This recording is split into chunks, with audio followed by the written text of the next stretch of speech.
Has been the team in the North Star for close to a decade. 8 consecutive conference titles, going for a 9th this fall. One thing the program is looking to build on is non-conference success. Pete Stanton and the Blue Hawks gave themselves a challenge to begin their season last night out west in Billings. Rocky Mountain Battling Bears played host, but it was DSU that jumped out fast. They scored on their first possession. Their second possession ended the same way. Will Madler to Gallon Brantley. Hawks were up 13-0 midway through the first. Battling Bears staying in it with defense, though. Madler, he's going to be flushed out of the pocket, trying to stay up. He overthrows his man. That's Ty Reynolds to catch it for Rocky Mountain. They figure it out on offense in the second quarter to the Battling Bears. Trent Nobach to De Niro Killian Jr. That plus 2 field goals ties it at 13 at half. Battling Bears came out recharged in the third quarter. Nobach looks for Jack Waddell, and Rocky takes the lead on their first drive of the second half. This one would get interesting in the final minute. Blue Hawks march down to the field, convert twice on 4th down. Madler connects with Noah Sickler to make it a 1-point game. Blue Hawks elect to go for 2 to try and go for the win. So Madler, he rolls out right, looks, that's knocked away, and Dickinson State falls by a point in their season opener. It's their 4th consecutive season opening loss. Bismarck High alum Will Madler completed 24 of 37 for 251 yards. Trinity alum Noah Sickler caught 10 of those passes for 165. The Blue Hawks come back east this Saturday for their home opener. The Comets will be in town to kick off the North Star schedule. Also kicking off their seasons on Saturday are UMary, NDSU, and UND. The Marauders are in Sioux Falls taking on Augie. The Bison are playing in Minneapolis against Eastern Washington. The Hawks are at home against Drake. We'll have all 4 games for you this Saturday on First News at 10.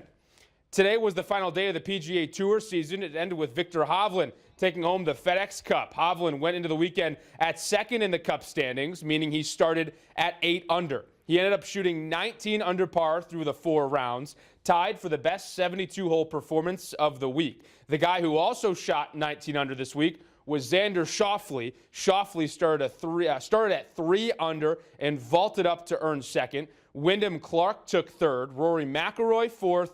Patrick Cantley took 5th. Some big names round out the top 10. Morikawa, Scheffler, Fleetwood, Homa, and Burns. Fitzpatrick, Shank, and Bradley also tied for 9th.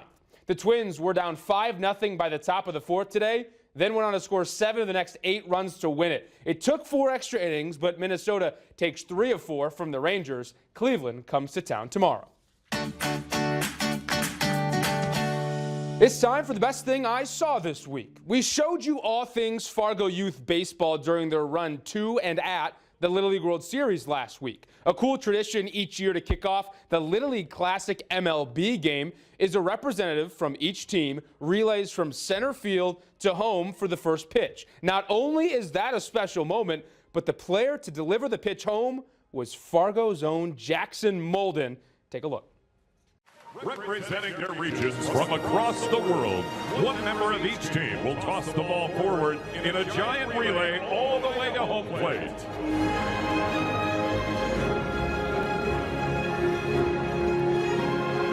And now, capping tonight's ceremonial first pitch, Jackson representing Midwest and catching Jonathan representing Cuba.